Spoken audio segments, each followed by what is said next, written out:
devil right beside me.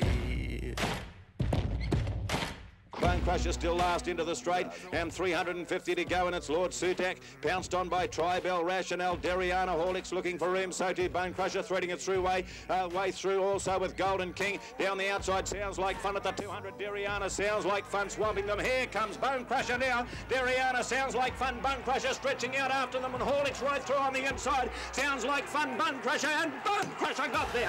Photos, Horlicks second, Sounds Like Fun, Deriana the next one home, he's a champion.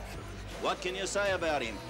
Bone Crusher in a four-way fight, going to the post, and if any horse in the world knows where the line is, it is Bone Crusher, and he stuck his nut out right on the post, and it's going to win it about a half-head. Bone Crusher, Gary Stewart, first place.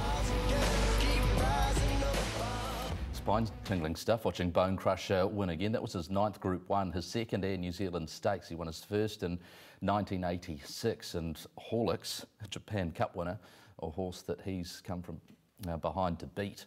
What an animal, and aptly named the Bone Crusher New Zealand Stakes, the second of the 3 Group 1s that will feature at Ellerslie today. Continuing on with our Punters Lounge live preview of Ellerslie, and the 6th is the Laser Te Puki 1200, where Pretty to See's $4.60. Look, there are a couple of horses in this race, Stephen Hunt, that with the weather I've become even more interested in. They are Joy Anna and Marzamino. What's the market telling you about those two? Marzamino, 480 out to 5. Joy Anna, well supported during the week. Now, this is a trait that this individual tends to have. It's got loyal supporters. They like to get on early. The money will dry up today. I've got no doubt about it. $9 top peak into $7.50. Might push out somewhere around its opening line later on this afternoon around Joy Anna. The money is on number 7, Pretty to See. I think that's that form reference on Boxing Day when this individual won. Pretty to See on a heavy 10 track conditions and a rating 72 class. Stepping up in grade this time in, but well supported 7 to 460, looks set to start favourite. In front of Marzamino, Riki Tiki Tavi, down in grade up in weight, well supported at $7.50. Midnight Runner, who has that wet track form line, well supported this morning, $8.50 and a 7.5.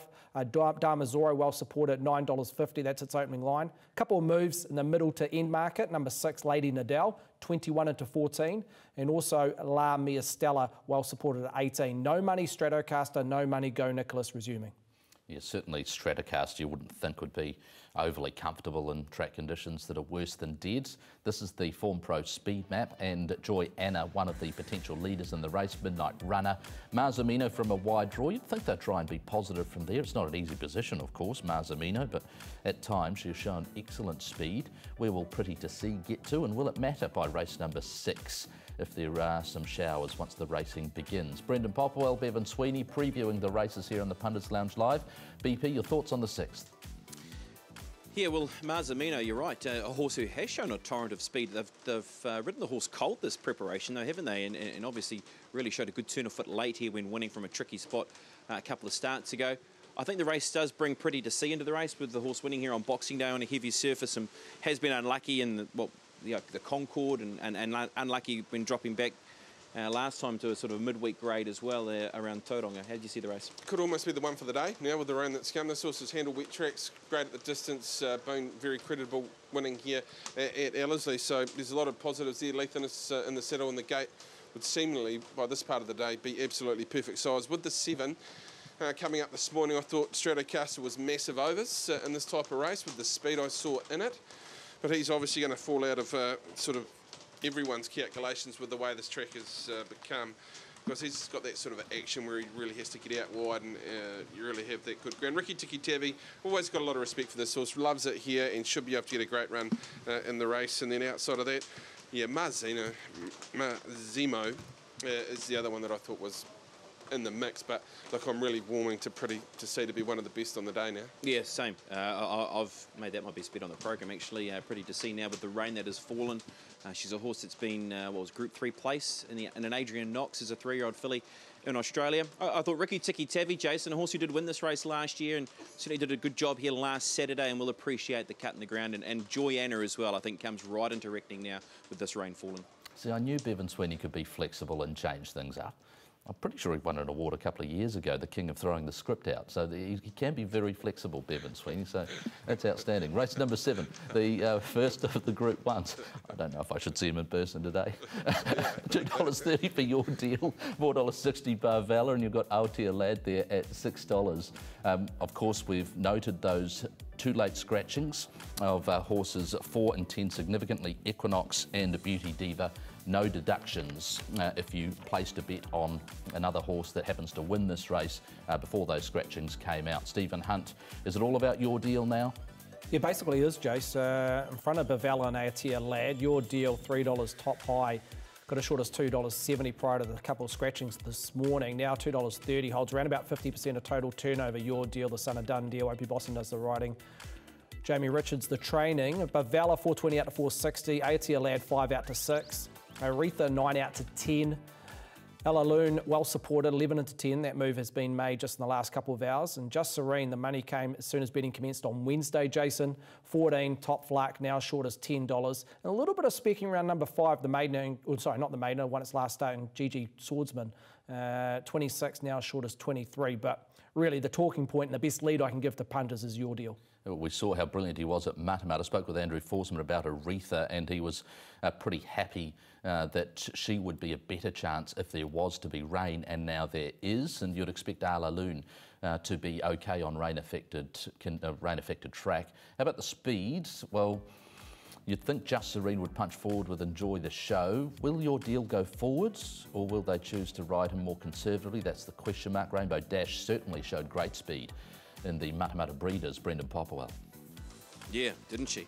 Really scorched over and nearly pulled the race off as well with Aretha, who had that barrier draw of 1, grabbing Rainbow Dash late. I think with the rain now, Your Deal has shown that he's a horse who can be adaptable. He showed that with how he won at Matamata. He took a good spot in the race, and he was too good for them.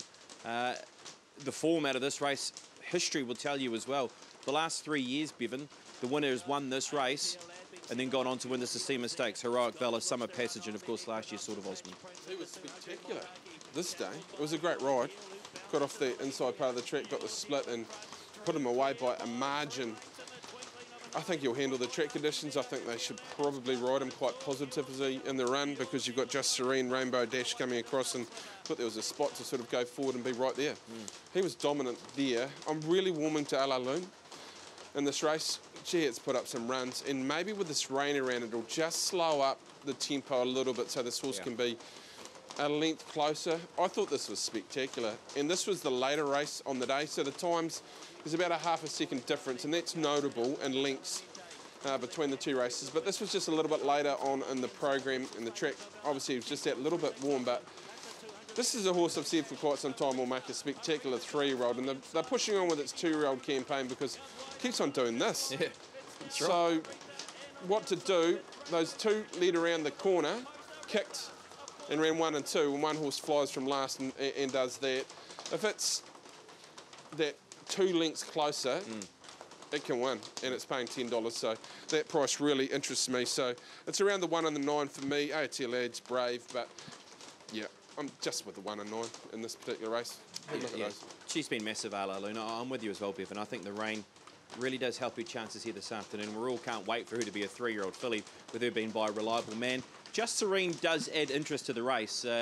Look, a horse who was beaten on this occasion. Now, this is the race where we're going to take you, which was back at Canterbury in the night meeting, and we all tried to get our money back after everybody in the whole of Australasia found out about Just Serene and Doomben, and it missed the kick. This occasion jumps to the front, and you're filthy on it at the end of this race. It's beaten by a $60 chance, Bevan, but then that $60 chance comes out and wins the Inglis Millennium race at Warwick Farm. Yeah, yeah.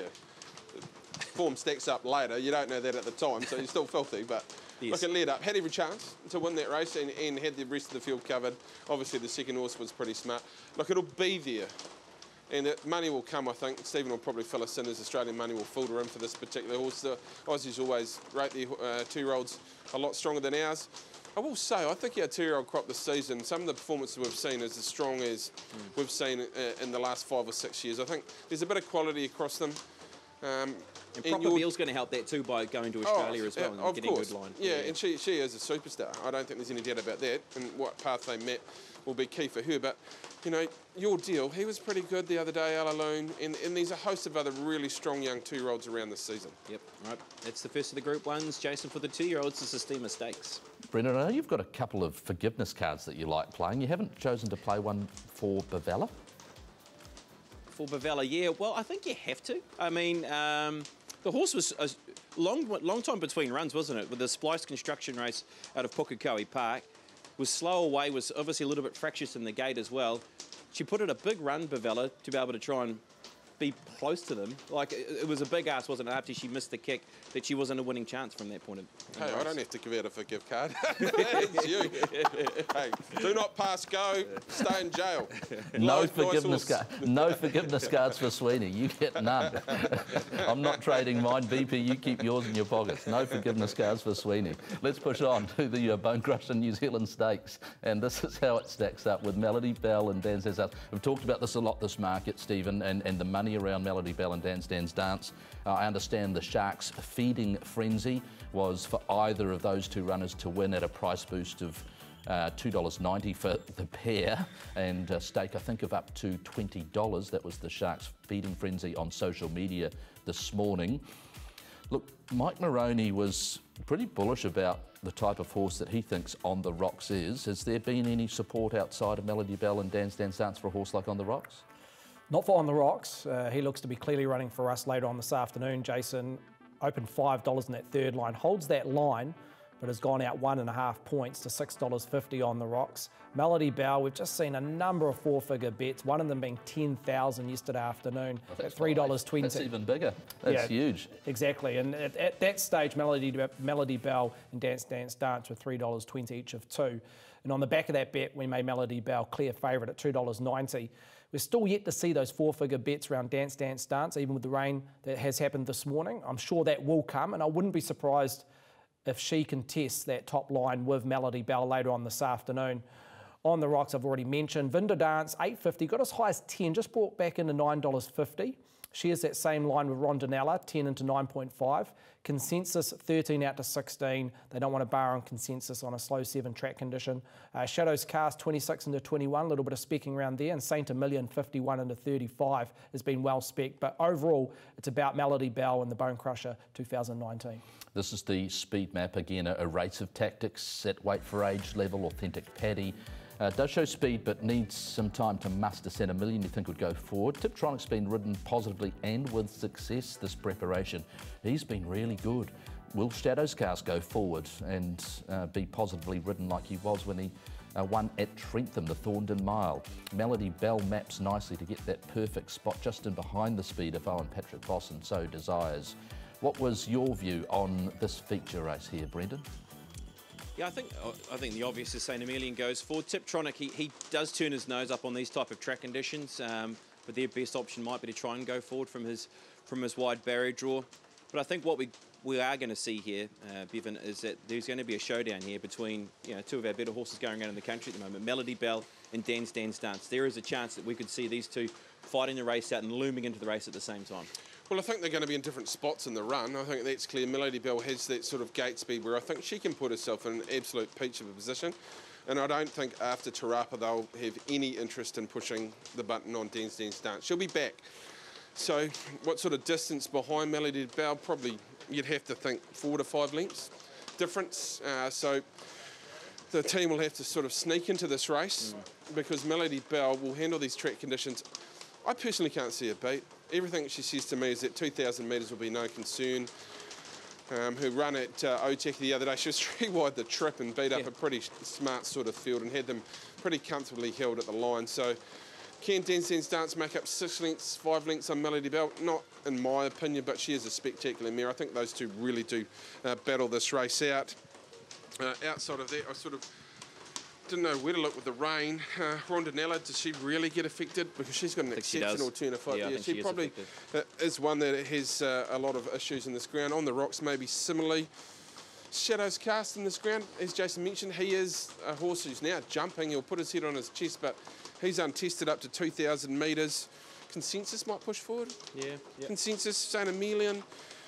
You've got Shadows Cast with a bit of speed. Tiptronic's another one that may push forward. But this race just says to me, I hope he'll find the right spot. She'll handle the track conditions. And everything I've seen is she's probably going to be too good at 2,000 metres. Yeah, and I think one thing that does help Dan's stance today, and it doesn't mean it just wins the race because of it, but the rain does help her chance. Obviously it helped Melody Bell, but it brings her back into the race had it been sat there good 3 ready, because there's still that question mark with her being on top of the ground.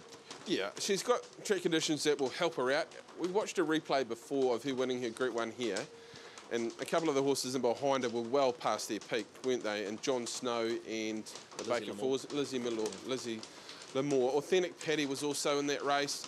So when you reflect back on it, I know it's a Group 1 victory, but the field compared to today is a world apart. There's a lot more quality in this particular field than then, because 2 of those very good horses were clearly past their best, and that has been reflected post that particular race. Look, I'm not knocking her. She's a superstar, and I think she'll go to Australia and perform with great credit. I just think Melody Bell, 2,000 metres of interview preparation, she's probably, I was going to say D-Day, but this is almost a second thought, isn't it, post-Otaki. But they'll have her right, 2,000 metres. I just think she wins. On the Rocks is a horse where we've seen him win a Group 1 in a Herbie Dyke. Track conditions, I know the horse has won on a slow track. He's won 3 times here at Ellerslie. They have been in all very good races, Avondale Guineas, Trevor Eagle Memorial, and also Ritual Mile.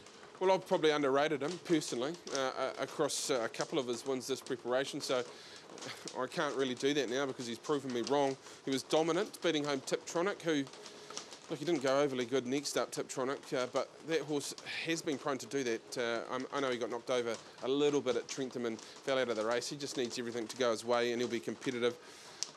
He may be the upsetter because he'll run through the line over 2,000 metres as he showed us at his most recent start. Yep. What a race. Named in honour of Big Red and Bone Crusher. Of course, an amazing statue in the back parade ring here at Ellerslie. He brought so much joy to a number of people, and he was a headline act, wasn't he, Bone Crusher? He was on the mainstream media, and he was a horse that outside of racing public, people knew who Bone Crusher was, and he's still in the minds of many. And watching that race that we saw before, Jason, as you said, it was spine-tingling. Yeah, well, obviously we remember the Cox Plate, but that second Air New Zealand Stakes when the people that were there that day often cite that as something extraordinary. When you look back at the tape, it really is. Keith Hobb helping to paint that magical moment back in the day. All right, the Barfoot and Thompson Auckland Cup is the 2-mile Group 1 feature. That's the race that the Carnival's named about. Charles Road, $3.30, 5 to midnight at 5, $7.50 Vengemas Gundown, $8.50, and then when we scroll this market up, we will see Glory Days. Where's the money coming from, location-wise? Can you tell that, Stephen? Can you tell us whether it's coming from the CD or from the north? Have you got that capability? Well, there's a decent guess would be from the CD around Glory Days, 5 into 4.50. Best bat runner this morning, Glory Days. In fact, best bat runner overall holds 2 times more money than Charles Road, who heads the market at 3.3. And that third line of betting, 5 to midnight, always running for us in particular races, $5. That is his opening line, unchanged currently. Vonga Mask, notable drifter in the last 2 hours, $6.50 out to 7.5. Gundown, $8.50, got as high as 9.5, just brought back in the last couple of hours back to its opening line, 8.5. Prince Jabil, we had a $1,000 each way bet on Prince Jabil on Thursday at $26, currently trading at 18. Blue Breeze, well supported, currently a losing result at $21. A little bit of specking for Very Flash, I'm not surprised, number 11. With the track conditions, 71 on opening, now as short as 41, currently our biggest liability. Once multis run through, he'll be a winning result. But overall, going back to the top of the book, Glory Days, looks set to start the best back runner in a very competitive cup. You'd love to have speed maps at 3 or 4 different parts of it, this race. They wouldn't be easy to put together. No easier than putting together one shortly after the start where Peso looks a leader. Very Flash you'd think would go forward, particularly with the rain around and the conditions as they are. Prince Jabil looks a dyed-in-the-wool stayer, so being positive on him is what you'd think. Blue Breeze, certainly the rain, they must be rubbing their hands together, the connections of Blue Breeze. Brendan Popwell, the Barfoot and Thompson Auckland Cup. Yeah, well, it's a race, I think, for a number of weeks, Jason, coming in. Charles Road has been on most people's lips, haven't they, with how he's run his last couple of races, the Herbie Dyke, and obviously his last run in the Kaimai Stakes. And the other horse has been 5 to Midnight, with how that horse has just keep tracking set weights and penalties for an Auckland Cup. He's always going to drop down to 56 kilograms. And then we had the Avondale Cup, where Glory Days has really announced herself. Wet Tracks looks going to be favourable to her. And as the boys said, Blue Breeze, who does have wet track form, comes into the race, who was closing hard in that race. It's an interesting race for mine because you've got the Glory Days factor. And don't you worry, Stephen, the Waverley rush will continue throughout the afternoon. There's a couple of boys there that like to have a little look at the final field markets. This is going to be a tough 2 miles, isn't it? A very, very tough 2 miles. So almost by default, I went, who are the 2 best 2 milers in this field who are best treated at the weights? And I couldn't go past Charles Road and 5 to Midnight. I've been speaking 5 to Midnight all season, and then Charles Road sort of snuck in from the back door, which has started to worry me because he's clearly a top-class horse, as he showed in the Melbourne Cup. When it gets into those deep, dark places in this particular race, I'm trusting those 2 horses in Charles Road and 5 to Midnight to just pull out that extra length, because they are the 2 tough staying horses who now get into a race at the right weight to be winning. So I've got the 1 and 3 on top, and I think I'll be having a quinella for them as part of my betting strategy. 5 to Midnight, desperately close second in the race last year. And Charles Road, he does have the best 2 mile form in the race, doesn't he? He ran 7th in the Melbourne Cup, as you said. He was unlucky 5th in this race last year. And then, of course, he was very close up in the Sydney Cup when finishing into 3rd position. I don't think they've ever watched the replay of the Auckland Cup, the Charles Road team, because he was in the perfect position. And then all of a sudden was in a terrible position when Opie was coming off the inside and Ladies First had already presented herself there. And both of those horses stay. So to pick up X amount of lengths on those 2 horses was impossible, although it did hit the line really nicely. And look, it went to Melbourne and gave us a bit of excitement at the top of the straight, where it sort of snuck through the inside and you thought this was going to keep on going. And it did. It was its second home of all the Australasians. So it was a wonderful, wonderful run. The runs in today have both been very, very good. That said, I've got great respect around Glory Days. He's beautifully trained, this horse, and it will train on under Bill Thurlow. He is a very, very good horseman with his daughter, Emma. She does have a good turn of foot. I don't want to see her presented as quickly as she was in the Avondale Cup, because I think she'll get beat under that scenario. You'd like to see her sneak into the race, not get there in a couple of bounds and sort of be left out there. She could come right into this, and look, I do have respect around Venga Mas, so I'm not a long way outside the square here, but I'm going with the 2 serious horses who are in at the right weights, and they're Charles Road and 5 to Midnight for mine. Yeah, I think Wonga Mask, massive issues with the track condition, getting out to a slow 7, and if it does gradually get worse, I think that's a real big problem. Yeah, I think horses who will like the wet track. What about Peso? We know he's going to be rock hard. He is a horse who will go forward in the race. He won't mind the cut in the ground. I thought he might have been a sneaky, and the other one is obviously Blue Breeze as well, who ran that good race last time to the race at the Avondale Cup and was placed in a Counties Cup. Yeah, a lot of intrigue around the race, especially with the rain, but Charles Road holds favouritism at the moment, Jason. Yeah, the big cash from the Cup last year went to the Central Districts, quinelling it. Will that be the case again or not? Looking forward to the Barfoot and Thompson Auckland Cup as a part of the second screen coverage, extended coverage from 4 p.m. on tab.co.nz/YouTube. Race number 10, like this race, Camelot, or Son of Camelot and Lord Arthur is $4.50 with VCC, filly by Canford Cliffs, both the European influences on the sire side, and both out of the Baker Forsman stable, and both you'd think suited to 2100 metres, Stephen Hunt. Yeah, a lot of positives around the 3 and the 10. Best lead I can give out of the stable is number 3, clearly, Lord Arthur. You mentioned the pedigree and the racing style. 2000 should be ideal.